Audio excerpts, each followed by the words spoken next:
ఒక wonderful and wonderful mineral ఇది vitamin D. So ఈ మధ్య కాలంలో చాలా మంది ఇబ్బంది పడుతున్నారు. సో ముఖ్యంగా స్త్రీలు విటమిన్ డి యొక్క డెఫిషియన్సీతో చాలా ప్రాబ్లమ్స్ ఫేస్ చేస్తున్నారు. సో ఈ రోజు మనకు ఈ టాపిక్ లో Recording in చెప్పుకునేటువంటి progress. అంశాలు ఏవైతే ఉన్నాయో వీటిని జాగ్రత్తగా వినండి. ఒకవేళ నోట్బుక్ పెన్ కనుక ఉన్నట్లయితే వాటిని జాగ్రత్తగా దానిలో ఆ, రాసుకునేటువంటి ప్రయత్నం చేయండి. ఈరోజు వచ్చేటువంటి పాయింట్స్ కూడా మీకు చాలా బాగా హెల్ప్ అవుతాయి. సో ఈ డి విటమిన్ దీనికి మరొక పేరు, దీన్ని సన్ షైన్ విటమిన్ అని చెప్పానంట. సన్ షైన్ విటమిన్ అని అంటే సూర్యుని నుండి లభించేటువంటి విటమిన్. మనకు ఒక అపోహ, ఇది అపోహ మనం పోవాలి. సూర్యుని నుంచి డైరెక్ట్ గా విటమిన్ డి రాదు.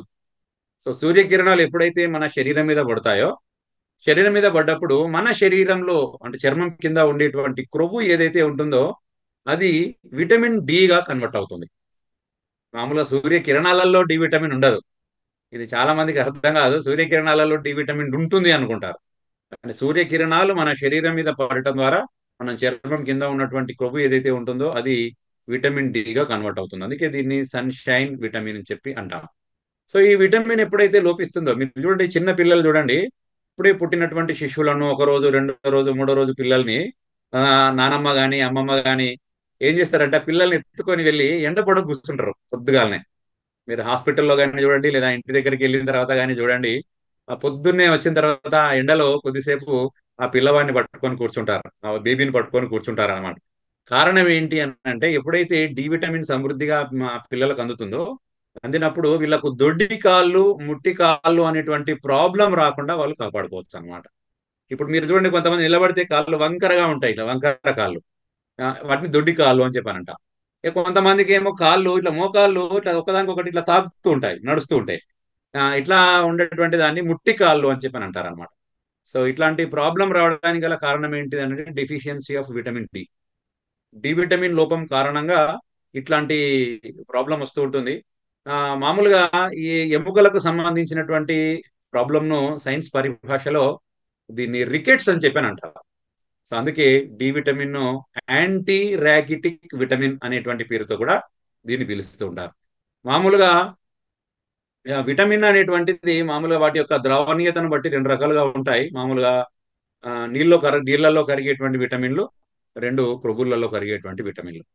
ముఖ్యంగా మనకు నీళ్ళలో కరిగేటువంటి విటమిన్లలో బి కాంప్లెక్స్ లోపల ఉండేటువంటి 8 విటమిన్లు, బి1, బి2, బి3, బి5, బి6, బి7, బి9, బి12, ఇవి 8 రకాలు.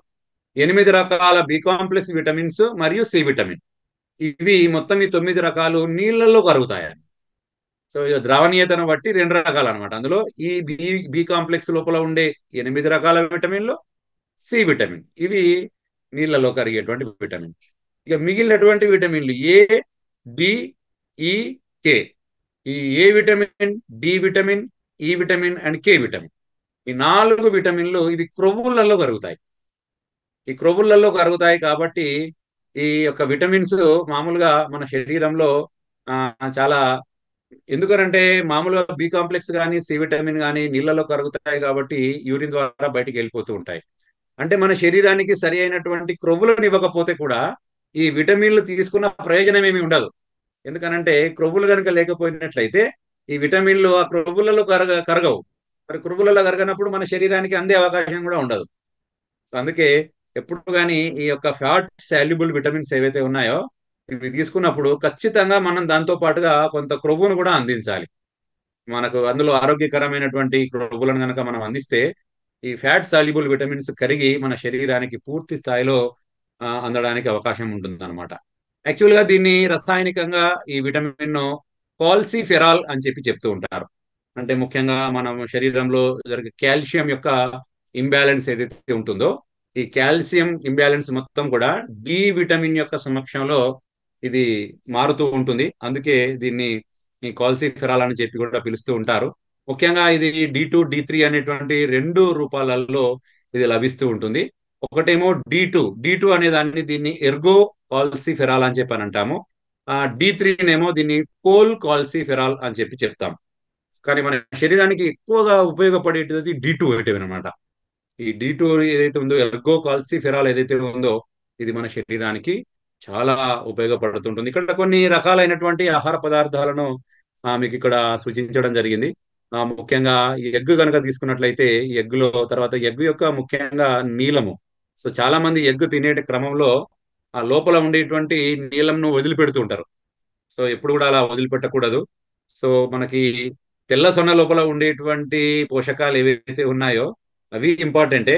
అదే విధంగా పచ్చ సొన లోపల ఉన్నటువంటి పోషకాలు కూడా ఇంపార్టెంటే. దానిలో ఏదో ఓకే అది మనకి మామూలుగా ప్రాబ్లం అవుతుంది, దానిలో మనకి కొలెస్ట్రాల్ ఎక్కువగా ఉంటుంది, ఇట్లాంటి అపోహలతో ఆ, తినడం బంద్ చేస్తూ ఉంటారు. మనకు కొలెస్ట్రాల్ తీసుకోవడం ద్వారా కొలెస్ట్రాల్ రాదు, ఇది చాలా మందికి అర్థం కావాలి. మనం తీసుకునేటువంటి కార్బోహైడ్రేట్స్ ఏవైతే ఉన్నాయో ఎక్సెస్ కార్బోహైడ్రేట్స్ కొలెస్ట్రాల్ కన్వర్ట్ అవుతూ ఉంటాయి. శరీరానికి సంబంధించి అన్ని కణాల యొక్క కణజాలాల యొక్క త్వచాలు తయారు కావడంలో మనకి ఈ యొక్క కొలెస్ట్రాల్ అనేది చాలా బాగా హెల్ప్ అవుతూ ఉంటుంది. సో కొలెస్ట్రాల్ లేకపోతే మనిషి బ్రతికే అవకాశం కూడా ఉండదు. సో కాబట్టి కొలెస్ట్రాల్ అనగానే మనం ఏదో గదగద వణికిపోయి భయపడాల్సినటువంటి అవసరం లేదు. మన శరీరానికి ఖచ్చితంగా మన ఆహారం ద్వారా అందించాల్సిందే. సో అట్లా ముఖ్యంగా మనిషి చర్మం లోపల ఉండేటువంటి దీన్ని సంశ్లేషణ చేయడంలో లివరు అదే విధంగా కిడ్నీస్ కూడా చాలా ముఖ్యమైనటువంటి పాత్ర పోషిస్తూ ఉంటాయి. అంటే డి విటమిన్ యాక్టివేట్ చేయడంలో ఇటు లివరు ఇటు కిడ్నీ ఈ రెండు కూడా ముఖ్య పాత్ర పోషిస్తూ ఉంటాయి. కిడ్నీ ప్రాబ్లం ఉన్నటువంటి వాళ్ళలో సాధారణంగా వాళ్ళకు డి విటమిన్ యొక్క డెఫిషియన్సీ కూడా ఎక్కువగా ఉంటుంది. అంటే కిడ్నీ ప్రాబ్లము ఉన్నటువంటి వాళ్ళలో బీపీతో పాటుగా విటమిన్ డి యొక్క డెఫిషియన్సీ వచ్చిందనంటే అది డైరెక్ట్లీ ఎముకల యొక్క సమస్యకు కూడా అది కారణమవుతుంది అనమాట. సో అట్లా రకరకాల సమస్యలకు ఇది కారణమవుతుంది. సో మనకు డి3 విటమిన్ ఏదైతే ఉంటుందో దీన్ని 7 హైడ్రో కొలెస్ట్రాల్ నుండి ఏర్పడుతుంది అనమాట. ఈ 7 హైడ్రో కొలెస్ట్రాల్ ఏదైతే ఉంటుందో దాని నుంచి మనకు డి3 అంటే కోల్ కాల్సిఫెరాల్ అని చెప్పని అంటాం మనం. ఇలా ఈ రెండు రకాలైనటువంటి విటమిన్స్ మన శరీరంలో తయారవుతూ ఉంటాయి సూర్యకిరణాలు మన శరీరం మీద పడటం ద్వారా. అయితే ఇక్కడ ఆ, నా నా క్వశ్చన్ ఏంటి అని అంటే చాలా మందికి అర్థం కాని విషయము, అసలు మనిషి డి విటమిన్ తయారు కావాలని అంటే ఎండలో నిలబడాలి, సూర్యరశ్మిలో నిలబడాలి అంటారు కదా. మరి ఆ సూర్యరశ్మిలో ఏ సూర్యరశ్మిలో నిలబడాలి? ఇది చాలా మందికి పెద్ద డౌట్ అన్నమాట. ఇది ఉదయం ఎండలో నిలబడాలా, మధ్యాహ్నం ఎండలో నిలబడాలా, సాయంత్రం ఎండలో నిలబడాలా? ఇది చాలా మందికి డౌట్ అన్నమాట. పోనీ ఎండలో నిలబడ్డాము, నిలబడితే ఎంతసేపు నిలబడాలి? ఎంతసేపు నిలబడితే ఆ రోజుకు సరిపడా విటమిన్ డి నా శరీరానికి అందుతుంది? ఇట్లాంటి ఇట్లాంటి విషయంలో చాలా మందికి అనుమానాలు, అపోహలు, మిత్స్ అండ్ మిస్కాన్సెప్షన్స్ చాలా ఎక్కువగా కనిపిస్తూ ఉంటాయి. సో అట్లా మనకి ఏదైతే ఉంటుందో ఇది సాధారణంగా మనకి డి విటమిన్ అనేటువంటిది మన శరీరంలో అనేక రకాలైనటువంటి జీవ రసాయన చర్యల్లో ముఖ్యమైనటువంటి పాత్ర పోషిస్తూ ఉంటుంది. దాదాపుగా మనకు చూడండి మనం తినేటువంటి ఆహారం లోపల ఉండేటువంటి పోషకాలు ముఖ్యంగా కాల్షియం కానీ, ఫాస్ఫరస్ కానీ, మెగ్నీషియం కానీ ఇవి చిన్న ప్రేగు యొక్క లోపలి గోడల ద్వారా శోషణ చెందుతాయి మన శరీరంలోకి. సో ఈ చిన్న ప్రేగు యొక్క లోపలి గోడల ద్వారా ఎప్పుడైతే శోషణ చెందుతాయో ఈ శోషణం చెందడంలో డి విటమిన్ యొక్క పాత్ర చాలా ఎక్కువగా ఉంటుంది అనమాట. డి విటమిన్ సమృద్ధిగా ఉన్నప్పుడు కాల్షియం కానీ, మెగ్నీషియం కానీ, ఫాస్ఫరస్ కానీ ఇవి మూడు కూడా మీరు చూడండి ఎముకల యొక్క నిర్మాణంలో చాలా ఇంపార్టెంట్ అన్నమాట. ఎముకలు దేంతో తయారవుతాయి అంటే కాల్షియం ఫాస్ఫేట్ తో తయారవుతాయి. కాల్షియం ఫాస్ఫేట్ ఎప్పుడైతే మనకి దానిలో ఉండేటువంటి కాల్షియం కానీ, ఫాస్ఫరస్ మినరల్స్ కానీ ఈ రెండింటి యొక్క డెఫిషియన్సీ వచ్చేసిందో ఎముకలు పెలుసుబారిపోతాయి. ఎప్పుడైతే ఎముకలు పెలుసుబారిపోతాయో పుట్టుకున ఎరుగుతాయి. వాళ్ళకు కాల్షియం డెఫిషియన్సీ ఉన్న, ఫాస్ఫరస్ డెఫిషియన్సీ ఉన్న, డి విటమిన్ డెఫిషియన్సీ ఉన్న చిన్న స్టూల్ మీదకి వెళ్ళి దునికినా కూడా విరిగిపోతుంది వాళ్ళ కాలు. ఇట్లా చిన్నగా కొంచెం కొంచెం నడుస్తూ కొంచెం జారి కింద పడ్డ వాళ్ళ చేయి పుట్టుకునే విరిగిపోతుంది. అంటే అంత పెలుసు బారిపోయి ఉంటాయి అన్నమాట. అంటే వాళ్ళకి కాల్షియం, మెగ్నీషియం అండ్ ఫాస్ఫరస్ వాళ్ళకి అబ్జార్ప్షన్ అనేది, శోషణం అనేది తగ్గిపోతుంది చిన్న ప్రేగు యొక్క లోపలి గోడల్లో. కారణం ఏంటి అని అంటే డి విటమిన్ డెఫిషియన్సీ. ఎందుకు డి విటమిన్ అందట్లేదు అంటే సూర్యరశ్మి తాగట్లేదు సరిగా. ఇక్కడ చూడండి మీకు ఈ మధ్య కాలంలో మొత్తం అపార్ట్మెంట్ కల్చర్ వచ్చేసింది. అపార్ట్మెంట్ కల్చర్ లో ఈ దుర్మార్గం ఏంటి అని అంటే వాళ్ళు ఒకసారి అపార్ట్మెంట్ లోపలికి వెళ్ళిపోయారు అంటే ఒక్కొక్కసారి నెల 2 నెలల దాకా దిగరు కూడా దిగరు. వాళ్ళ ఇంట్లో ఉన్నటువంటి వాళ్ళు సామాన్లు గిమాన్లు అన్ని తెచ్చిస్తారు. అసలు ఇంట్లోకి వెళ్ళి బయటికి వెళ్లకుండా కూడా కొంతమంది అపార్ట్మెంట్ లో కనీసం ఎండగలగదు. వాళ్ళు ఎండకు పోరు, బయటికి రారు. సో వాళ్ళ ఇంట్లో అపార్ట్మెంట్ కల్చర్ కాబట్టి చుట్టూ ఉన్నటువంటి రూమ్స్ చేయబట్టి వాళ్ళకు ఎండ తగిలే అవకాశం లేదు. సో ఎండ తగిలే అవకాశం లేదు కాబట్టి ఖచ్చితంగా వాళ్ళు తినే ఆహారంలో డి విటమిన్ లేదు, ప్లస్ రశ్మి వాళ్ళ యొక్క శరీరం మీద పడేది లేదు. సో ఎప్పుడైతే అపార్ట్మెంట్ కల్చర్ బాగా పెరిగిపోయిందో, ఎప్పుడైతే ఈ సూర్యకిరణాలు కనీసం ఒంటి మీద పడనటువంటి స్థితి ఎప్పుడైతే పెరిగిపోయిందో, అప్పటి నుండి ఈ యొక్క డి విటమిన్ యొక్క డెఫిషియన్సీ అనేది పెరిగిపోయింది.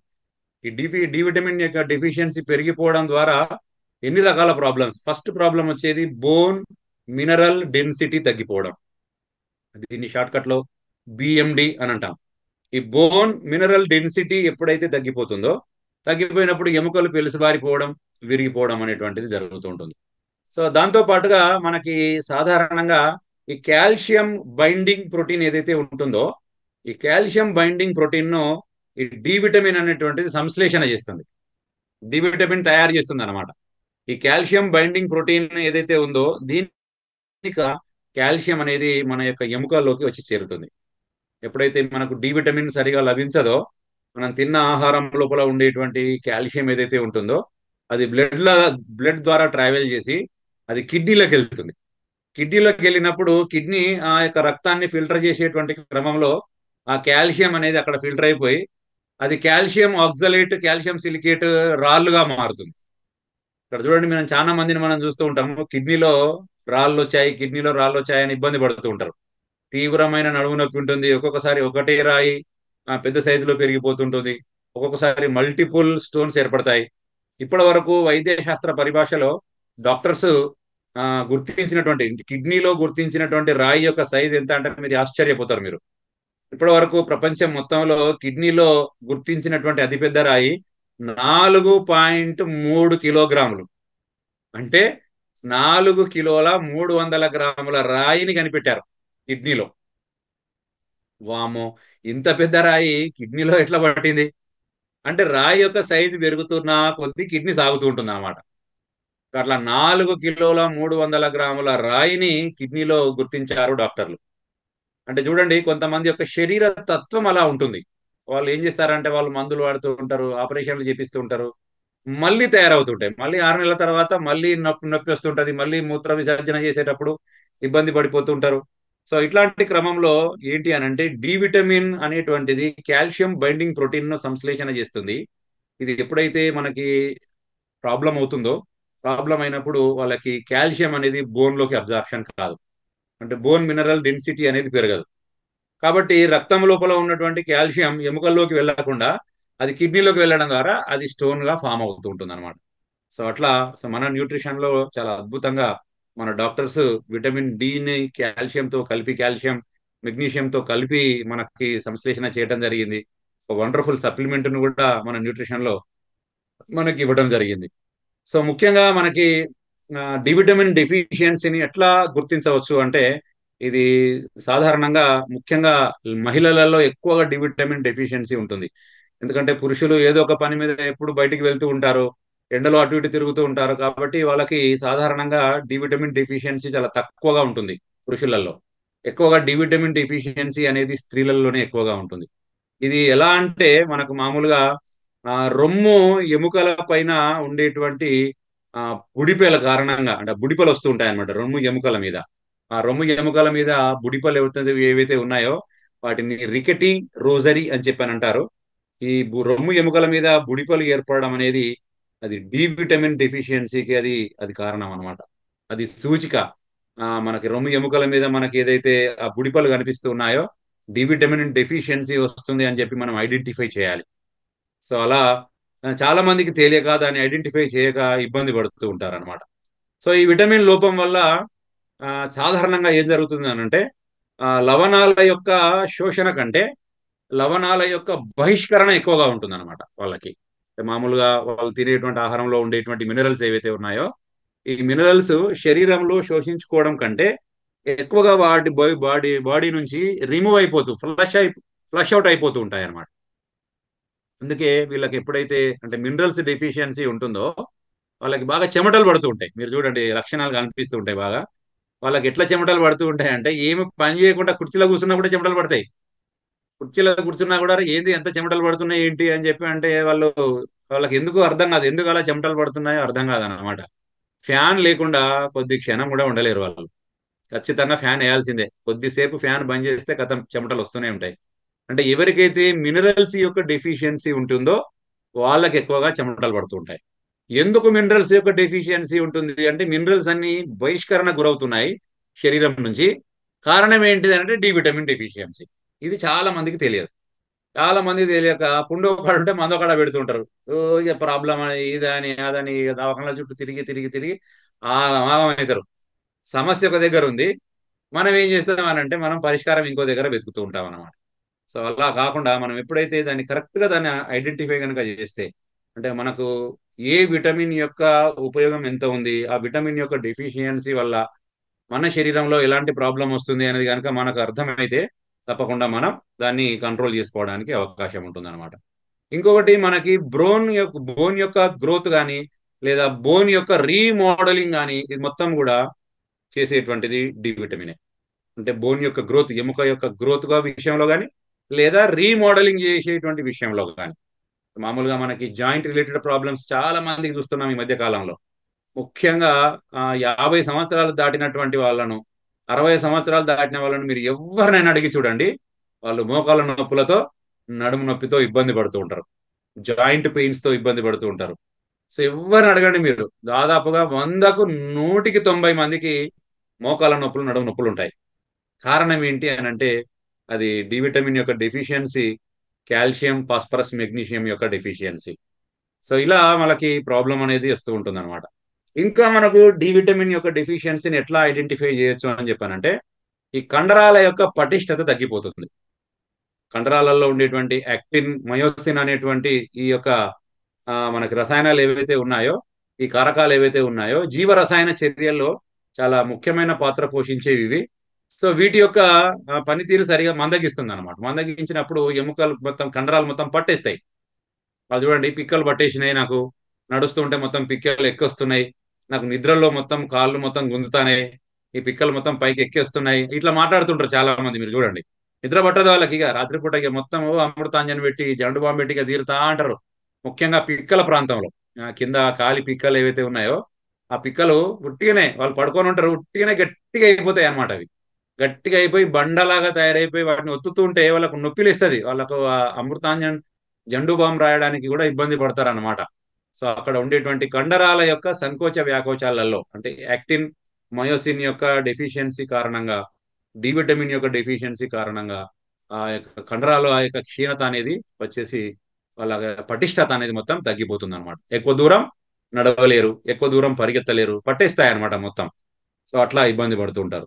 సో దాంతో పాటుగా ముఖ్యంగా మనకి ఇంపార్టెంట్ పాయింట్, ఇంకొక పాయింట్, ఇమ్యూనిటీని సిస్టమ్ను ఇది బూస్టప్ చేస్తుంది. డి విటమిన్ వ్యాధి నిరోధక శక్తిని పెంచుతుంది.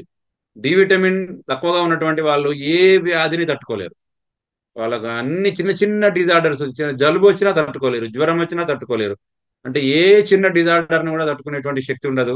ఇమ్యూన్ సిస్టమ్ మొత్తం కూడా వాళ్ళకి బాగా వీక్ అయిపోతుంది. టోటల్ మొత్తం బాడీలో ఇన్ఫ్లమేషన్ అనేది బాగా పెరిగిపోతుంది అనమాట. ముఖ్యంగా మీరు చూడండి, కోవిడ్-19 టైంలో అంటే కరోనా టైం లోపల చాలా మంది ఎట్లా ఎట్లా ఇబ్బంది పడ్డారు అని అంటే ఆ, వాళ్ళకి ప్రతిరక్షకాల యొక్క తయారీ సరిగా గాక, అంటే యాంటీబాడీస్ సరిగా తయారు గాక చాలా మంది ప్రాణాలు కోల్పోయినటువంటి వాళ్ళని కూడా మనం చూసాం. సో కాబట్టి ఇమ్యూనిటీ బలంగా ఉన్నప్పుడు, యాంటీబాడీస్ బలంగా తయారైనప్పుడు ఆ, మనకి ఏ డిజార్డర్ నైనా, ఏ యొక్క డిసీజ్ నైనా తట్టుకోవడానికి శరీరం రెడీగా ఉంటుంది. సో డి విటమిన్ డెఫిషియన్సీ అనేది ఇమ్యూనిటీని కూడా తగ్గించడం కారణంగా ఇబ్బంది పడుతూ ఉంటారు. సో డి విటమిన్ డెఫిషియన్సీ కారణంగా దంత సంబంధమైనటువంటి సమస్యలు ఎక్కువగా వస్తూ ఉంటాయి అన్నమాట.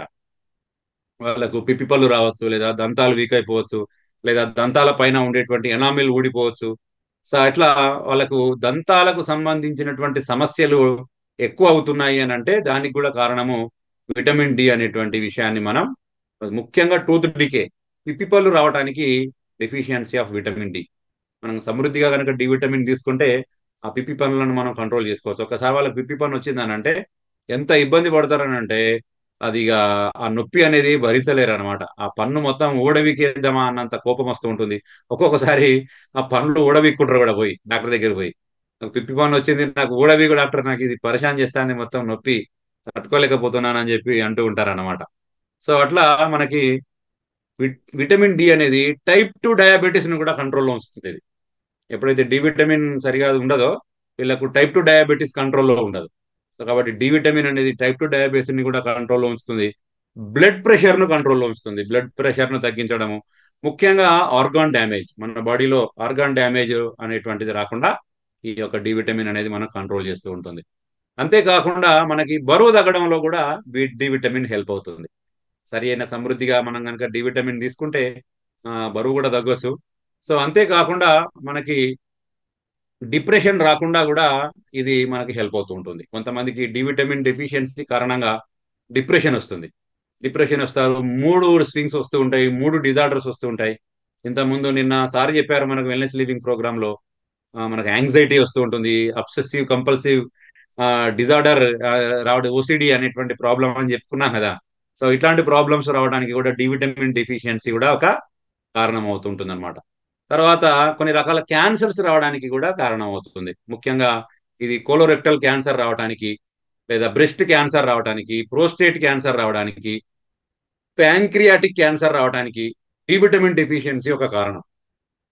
ఈ మధ్య కాలంలో లేటెస్ట్ రీసెర్చ్లు ఏం చెప్తున్నాయనంటే, ఈ డి విటమిన్ డెఫిషియన్సీ ఉన్నటువంటి వాళ్ళలో ఈ 4 రకాలైనటువంటి క్యాన్సర్స్ వచ్చేటువంటి అవకాశాలు చాలా ఎక్కువగా ఉన్నట్లుగా మనకు చెప్తూ ఉన్నారనమాట. సో దాంతో పాటుగా హార్మోన్ రెగ్యులేషన్ లో కూడా ఇది ముఖ్యమైనటువంటి పాత్ర పోషిస్తుంది.